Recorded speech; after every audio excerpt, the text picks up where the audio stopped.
Hola, la temperatura.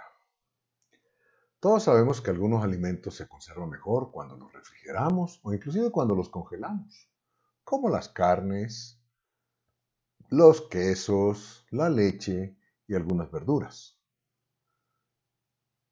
Todos sabemos también que algunos alimentos para poder conservarse necesitan ser sometidos a temperaturas más altas, como por ejemplo la leche, que antes necesitaba ser hervida para conservarse, hoy día se pasteuriza.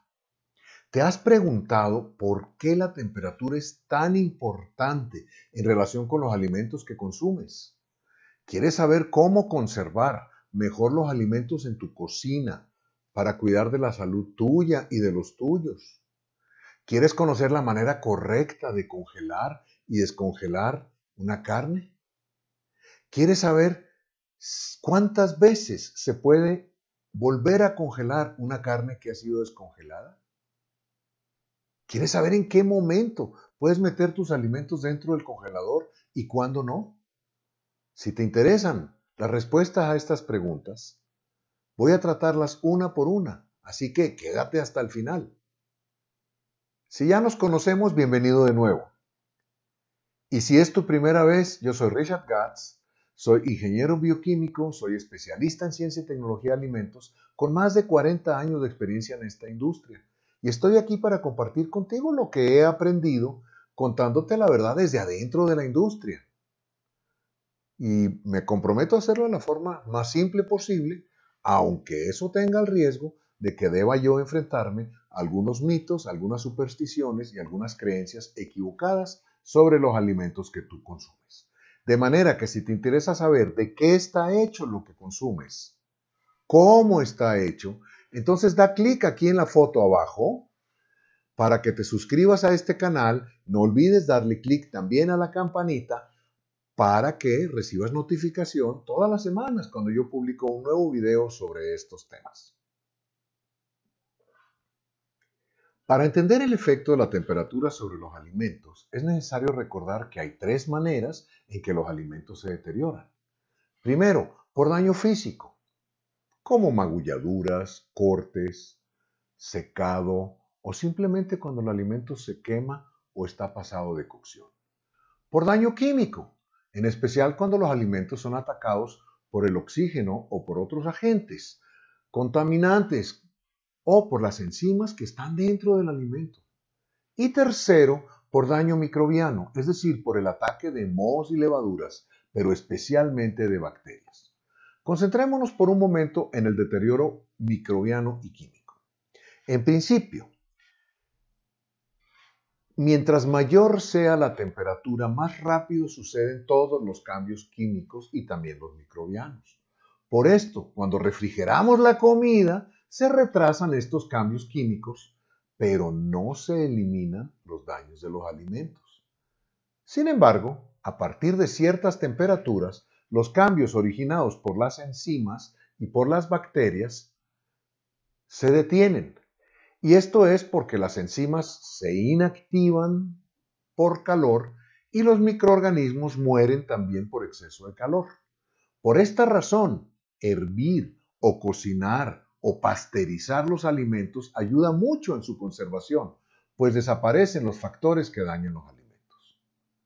De aquí podemos concluir que mientras más fríos guardemos nuestros alimentos, más van a durar porque los cambios se van a dar en forma más lenta. De hecho, en términos generales, una variación de 10 grados centígrados puede aumentar la velocidad de deterioro de un alimento por el doble y hasta 5 veces. Es decir, si por ejemplo un jamón que dura 30 días en el refrigerador a 5 grados centígrados, lo ponemos a 15 grados centígrados, es decir, 10 grados centígrados más caliente, ya no va a durar 30 días, va a durar solamente 15 días, es decir, la mitad del tiempo. Ahora, si permitimos que la temperatura pase de 15 grados centígrados y llegue 10 grados más a 25 grados centígrados, ese jamón ya solamente va a durar 7 días. Entonces el efecto de la temperatura sobre todos los fenómenos químicos es absolutamente importante y es el fundamento para la conservación de alimentos por refrigeración y por congelación. Y en esto se basa el principio de la conservación por frío, retrasar los cambios químicos y microbianos simplemente bajando la temperatura. Sin embargo, es muy importante notar que el deterioro de los alimentos no se detiene, solamente se retrasa. Volvamos a nuestro jamón. Duraba 7 días si lo teníamos a 25 grados centígrados. Lo refrigeramos, lo ponemos a 5 grados centígrados, que es la temperatura normal que debe haber en tu refrigerador, y ese jamón ya va a durar 30 días. Pero no va a durar eternamente tampoco. Simplemente produjimos un retraso. Ahora bien, si tienes un alimento que ya comenzó a dañarse, meterlo al refrigerador no trae nada bueno, no tiene ninguna utilidad práctica, porque en realidad ya no hay nada que retrasar, el daño ya está hecho. Ahora pensemos un momento en la congelación. Aquí hay un efecto adicional al de bajar la temperatura, y es que todos los microorganismos para reproducirse, para crecer, para formar nuevas células y para dañar el alimento necesitan agua. Cuando nosotros congelamos un alimento, lo que estamos haciendo es capturar esa agua porque se solidifica en forma de hielo y ya no es disponible para las bacterias y para los hongos para ser utilizada. Entonces, la congelación tenemos un efecto doble. 1, bajar la temperatura. Y 2, secuestrar, capturar el agua para que el agua no esté disponible para el crecimiento de los microorganismos y por lo tanto para dañar los alimentos. Esto es válido para muchas de las maneras en que el alimento se deteriora, pero no para todas. Tengo 2 ejemplos de cómo un alimento aún congelado se sigue deteriorando. El primero es la oxidación de las grasas. ¿Han ustedes de pronto visto una carne que ha sido mantenida congelada durante varios meses y cómo adquiere un sabor rancio? Esto es porque el fenómeno de oxidación de las grasas no necesita agua y por lo tanto se sigue dando a un ritmo mucho más lento, pero se sigue haciendo cargo de dañar nuestro alimento. Y un segundo fenómeno que sucede en la congelación, y es algo que debes tener cuidado en tu cocina, es cuando las bolsas plásticas que recubren al alimento tienen alguna apertura, tienen algún espacio pequeño o una rotura. Ahí se presenta un fenómeno que se llama freeze burning o quemadura por congelación. La parte expuesta del alimento, en especial en carnes, queda seca, decolorida, las fibras se vuelven visibles, queda sin sabor, sin agua, y es porque parte de la humedad del alimento se sublima y de esta manera el alimento se seca. Podemos imaginarnos el deterioro de un alimento como una carrera de caballos. Hay unos caballos más rápidos que otros. Algunos alimentos primero pierden sabor. Otros alimentos primero pierden olor, color. Otros alimentos se cargan de bacterias y estas bacterias comienzan a producir unos daños indeseables o unos cambios indeseables en el alimento. Cada alimento tiene susceptibilidad para ciertos tipos de daños. Los fabricantes de alimentos estudian cómo se comporta un alimento, primero bajo las condiciones ideales, como por ejemplo cuando dice consérvese refrigerado, ¿verdad? Pero después también bajo condiciones de abuso o condiciones extremas, de manera que ellos pueden así establecer cuál es la vida útil de un alimento, es decir, cuándo se comienza a manifestar el caballo más rápido de la carrera, es decir, la forma de deterioro más que se presenta en menor tiempo. Ahora bien, miren, no todas las bacterias que están dentro de un alimento o que pueden estar dentro de un alimento son nocivas para nuestra salud. Ahí les recomiendo que regresen a ver en la lista de reproducción el video que dice Alimentos dañados, salud comprometida, donde explico un poquito más sobre esto. Quiero recordarles que desde mi punto de vista, desde un punto de vista muy práctico, hay 4 tipos de bacterias en los alimentos. 1, son las bacterias buenas, las bacterias que le hacen bien a tu salud, como por ejemplo los probióticos, que en forma intencional se agregan a los yogures y a los quesos y a otros alimentos y buscamos que se reproduzcan de la mejor manera posible porque son buenos para nuestra salud. Hay un segundo grupo de bacterias que son buenas porque son bacterias que permiten producir ciertos alimentos. Por ejemplo, Lactobacillus bulgaricum, el Streptococcus thermophilus, que nos permiten convertir la leche en yogur. O algunos cocos que transforman la carne en salami. Hay un tercer grupo de bacterias, esas ya no las queremos tanto, porque son las bacterias que deterioran a los alimentos y producen ciertos cambios indeseables, como por ejemplo acidez, avinagramiento, etc. Y por último, un cuarto grupo de bacterias son las bacterias que afectan nuestra salud. Esas bacterias tenemos que rehuirlas y todas las prácticas sanitarias que utiliza la industria y que deberíamos utilizar nosotros en nuestra cocina, que deberíamos utilizar desde que llegamos al supermercado a poner lo que vamos a comprar dentro de ese carrito. Todas las prácticas sanitarias van encaminadas a eliminar los últimos dos grupos de bacterias o a frenar su crecimiento, en especial las bacterias que comprometen nuestra salud. Y aquí les tengo una noticia que no es tan buena.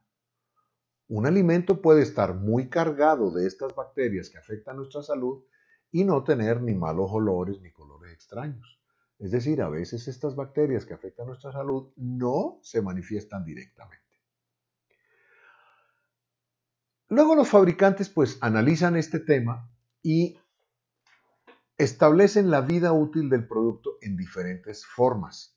Yo quisiera repasar con ustedes algunas de ellas que aparecen en las etiquetas para que tengamos el sentido de urgencia que cada una de estas frases puede transmitir. Por ejemplo, cuando el alimento dice consúmase preferiblemente antes de y después una fecha, o cuando compramos alimentos importados que dice best before y después una fecha, esto quiere decir que una vez pasada esa fecha, cuando el alimento está almacenado bajo condiciones apropiadas, el alimento va a perder algunas de sus propiedades, pero no necesariamente que te va a hacer daño. Una segunda frase, que ya es un poquito más urgente en su comunicación y más fuerte, es cuando dice consúmase antes de. Aquí ya nos están indicando que puede haber un riesgo de daño e inclusive un riesgo de daño para la salud si lo consumimos después de esa fecha. Una tercera forma de señalizar la vida útil del producto es cuando dice sencillamente vence o fecha de vencimiento. Esta es una norma absoluta. No se debe consumir el alimento después de esa fecha, porque hay un riesgo para la salud. ¿De qué depende que los fabricantes usen una frase o la otra o la otra? Precisamente del tipo de alimento y de lo que ellos han estudiado sobre la vida útil de ese alimento, sobre esa carrera de caballos que describí hace unos minutos, para entender en qué momento se presenta realmente un riesgo para la salud, un riesgo serio para la calidad del alimento. Espero que este pequeño consejito sobre cómo leer las etiquetas también sea de utilidad para ti.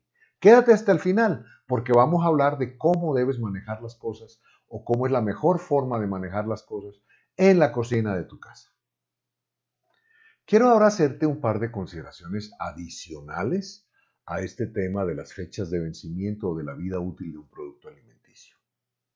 Recuerda que las condiciones establecidas como las mejores condiciones o los requisitos para que el alimento se conserve, que están impresas en los empaques, deben cumplirse, porque si no las cumplimos, las fechas de vencimiento pierden todo piso y no hacen ningún sentido. Por ejemplo, si una carne dice consérvese refrigerado 0 a 5 grados centígrados y nosotros la conservamos a 15 grados centígrados, ya vimos en el ejemplo que va a tener solo la mitad de la vida útil que está impresa en el mismo empaque. De la misma manera, un jugo que dice consérvese en un lugar fresco, etcétera, lo exponemos al sol, esa luz del sol, esos rayos ultravioletas, pueden deteriorar los pigmentos que le dan ese color agradable al jugo y el jugo se va a decolorar antes, mucho antes de su fecha de vencimiento. O por ejemplo un yogur, no lo mantenemos refrigerado y tiene una vida útil de 40 días o de 35 días y de pronto vemos que pasada la mitad del tiempo o hasta menos, la tapa se abomba, se infla. ¿Y esto qué quiere decir? Que algunas bacterias que no deberían estar ahí en cantidades grandes, que son productoras de gases, se han desarrollado demasiado y eso ha producido que la tapa se infle. Entonces el alimento ha quedado corto con relación a la vida útil que podría tener simplemente porque las condiciones no han sido las apropiadas. Recordemos un elemento más de todo esto, y es que el deterioro de un alimento, para que haya una cantidad muy grande de bacterias contaminantes en un alimento, tiene dos etapas. La primera se llama la contaminación, es decir, esos microorganismos deben llegar al alimento. En términos quizás no muy apropiados, pero que se explican muy bien, el alimento se tiene que infectar, se tiene que contaminar con esas bacterias. ¿Cómo se evita esto? Pues con buenas prácticas de manufactura. Esto se evita con limpieza, con higiene, con un buen manejo de la temperatura. La segunda etapa es el crecimiento de las bacterias. Ya las bacterias están, aunque en cantidad pequeña dentro del alimento. Ahora las bacterias, si tienen las condiciones apropiadas para crecer, para reproducirse y para formar millones y millones de bacterias, entonces en esta etapa es que se va a producir ese fenómeno donde en realidad se va a dañar el alimento. Con todo lo que hemos conversado en los últimos minutos, queda bastante claro que el crecimiento está dependiendo en gran medida de la temperatura. Más alta temperatura, más rápido crecimiento. Por eso es importante que apliques ciertos consejos, por ejemplo, cuando vas a hacer tu compra en el supermercado. La mayoría de nosotros nos podemos tardar una hora y media recorriendo anaqueles en el supermercado, viendo una cosa, viendo otra, leyendo etiquetas. Si tenemos la suerte, quizás nuestra vuelta al supermercado también implica probarnos alguna ropa, alguna camiseta o un suéter, etc. Entonces, es bastante largo el tiempo que podemos estar en el supermercado. Aquí mi recomendación es muy sencilla y muy simple. Deja para el final, cuando ya vas para la caja registradora a pagar tu compra, todo lo que sea refrigerado o congelado. Nunca comiences tu ruta por las estanterías del supermercado en la parte refrigerada. Déjala para el final, de manera que los alimentos que necesitan ser refrigerados o que necesitan ser congelados se mantengan en esas condiciones durante todo el tiempo y no estén por ahí calentándose en tu carrito mientras tú te estás probando una camiseta o un suéter. Acuérdate que las bacterias crecen muy rápido. Miren, bajo condiciones óptimas, la población de las bacterias se puede duplicar en un tiempo tan corto como 10 minutos o 15 minutos. Si hacemos el ejercicio de cuántas bacterias puede haber en un gramo de alimento si inicialmente se contaminó con 50 bacterias, después de un día, es un número astronómico que no cabe en la mayoría de calculadoras si multiplicamos por 2 cada 15 minutos o cada 20. Así que es impresionante cómo pueden crecer y por esto tenemos que evitarlo de dos maneras. Primero, cortando la contaminación y segundo, creando las condiciones en las cuales la reproducción, el crecimiento de esa población bacteriana sea lo más lento posible.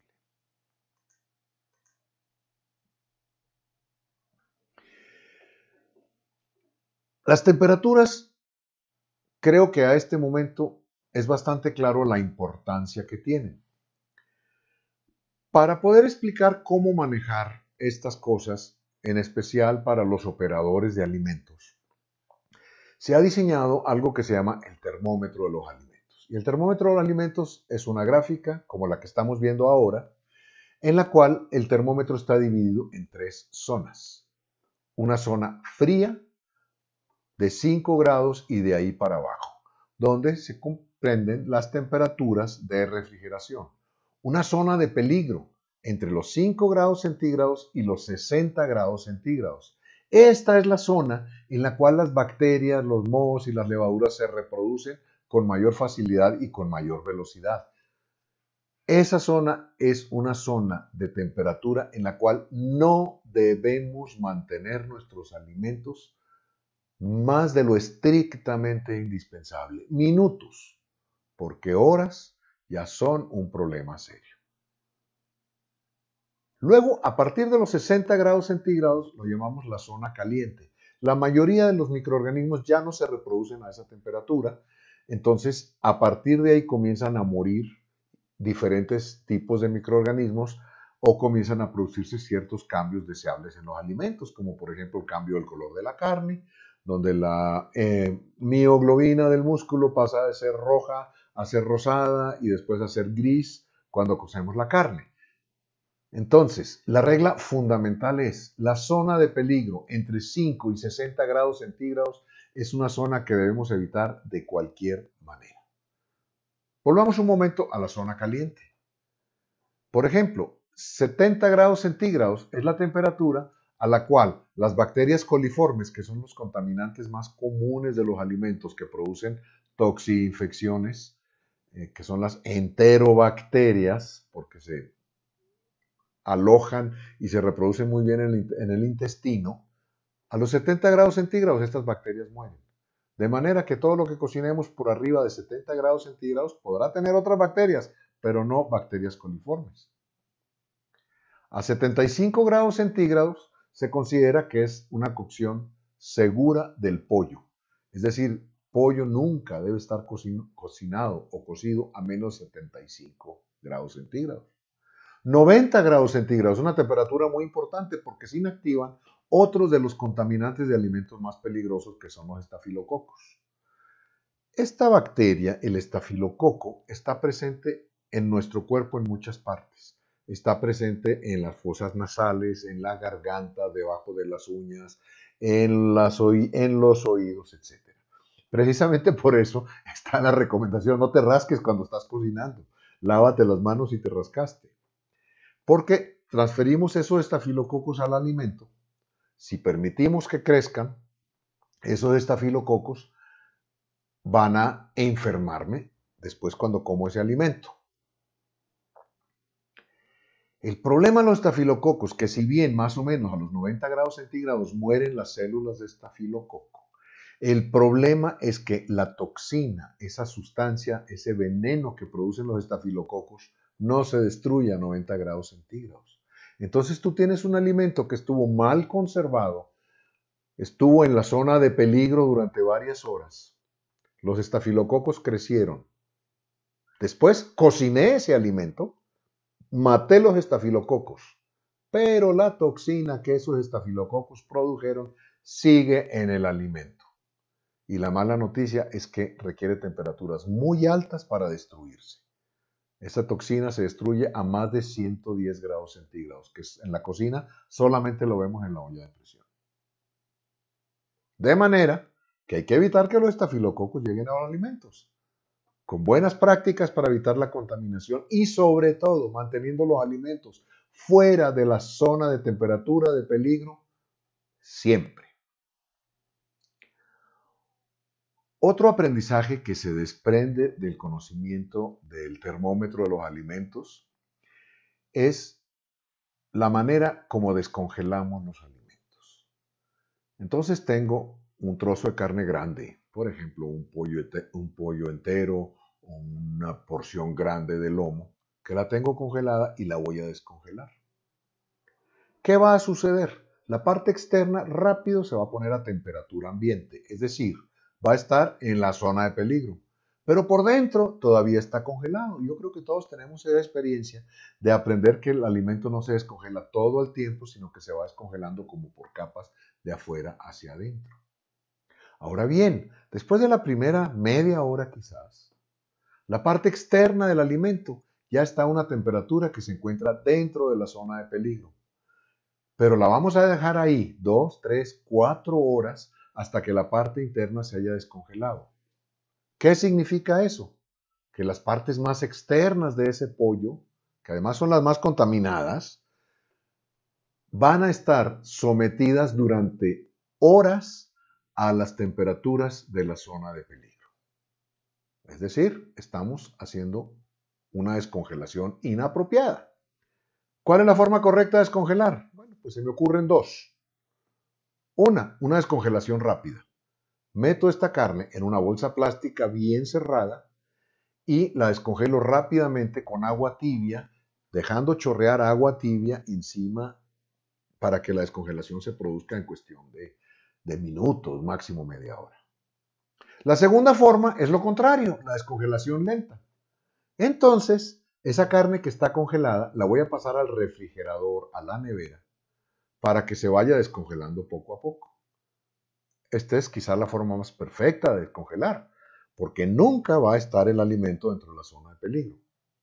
Lo único que sí te recomiendo es que planees tu menú con tiempo. Quizás debas ponerla a descongelar un día o hasta 2 días antes de que la vas a utilizar la carne, porque si no te vas a llevar una mala sorpresa cuando estés preparando la alimentación para los tuyos. Bueno, pero todo lo que tiene que ver con el procesamiento de alimentos y la cocina no está necesariamente ligado solo a la higiene o solo para evitar que los alimentos se dañen. También queremos preparar comida rica, deliciosa, y aquí la temperatura juega un factor fundamental. Lastimosamente en las cocinas no usamos mucho el termómetro. Si a mí me preguntan cuál es el primer utensilio que yo saco cuando voy a cocinar, es un termómetro. Y les voy a dar un ejemplo de cómo funciona esto. Por ejemplo, a 63 grados centígrados tenemos una carne en término de 1/4. A 70 grados centígrados tenemos la carne en término medio. Es la temperatura también a la que se cocen los embutidos. Y a partir de 76 grados centígrados, nuestra carne va a estar totalmente cocida. ¿Qué quiere decir esto? Pues quiere decir que si nosotros tomamos la temperatura en el centro de la carne, en la parte más fría de la carne, podemos nosotros darle el término perfecto a ese asado, el término perfecto a esa carne que hicimos al horno, a ese pernil, a ese lomo, a ese pavo.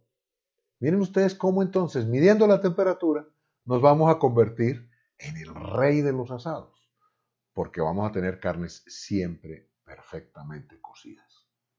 Así que mi recomendación es una muy sencilla. Sal ya y consíguete un buen termómetro para carnes. El termómetro para carne es un termómetro que tiene un vástago delgado, metálico, con punta, y se utiliza precisamente para insertarlo dentro de las carnes. El termómetro se inserta en la parte más gruesa de la carne, que va a ser durante el cocimiento o el horneado o durante el asado de la carne, que va a ser la parte más fría. Tomamos la temperatura y entonces con las guías de las temperaturas que acabo de darte o con guías de temperaturas que aparecen publicadas y muy fáciles de encontrar en internet, vas entonces a definir en qué término quieres la carne y te vas a evitar sorpresas desagradables cuando tengas invitados. Otras aplicaciones de la temperatura. Bueno, se me ocurre una que es muy común y que recientemente alguno de nuestros amables amigos que ven estos videos me preguntó. Dice, oye, pero entonces los huevos se conservan mejor si los guardamos dentro del refrigerador o dentro de la nevera. La respuesta corta es muy sencilla. Sí, los huevos van a durar más, pero el resto de los alimentos dentro de ese refrigerador va a durar mucho menos porque a través del aire dentro del refrigerador se va a contaminar con toda esa porquería que está en la parte externa de la cáscara del huevo. Entonces los huevos no van en el refrigerador. En otro video te voy a explicar cómo aprender a distinguir un huevo fresco de un huevo no tan fresco. Pero sí, podrías alargar la vida útil de los huevos. El problema es que vas a contaminar los otros alimentos dentro del refrigerador. Bueno, pues puedes meterlos en una bolsa, puedes meterlos en un recipiente hermético de plástico si estás acostumbrada a refrigerarlos, pero no se te ocurra ponerlos en esa bandejita que está hecha para almacenar los huevos en el refrigerador, porque es lo peor que puedes hacer para el resto de tus alimentos. Entonces la solución es lavar los huevos, restregarnos. La respuesta nuevamente es no. Resulta que la cáscara del huevo es muy porosa, muy permeable. Las bacterias pueden entrar y salir con mucha facilidad. La manera como la naturaleza protege el huevo es recubriéndolo de una capa muy delgadita de proteína que se llama cutícula. Y esta cutícula está hecha precisamente para que las bacterias no entren dentro del huevo.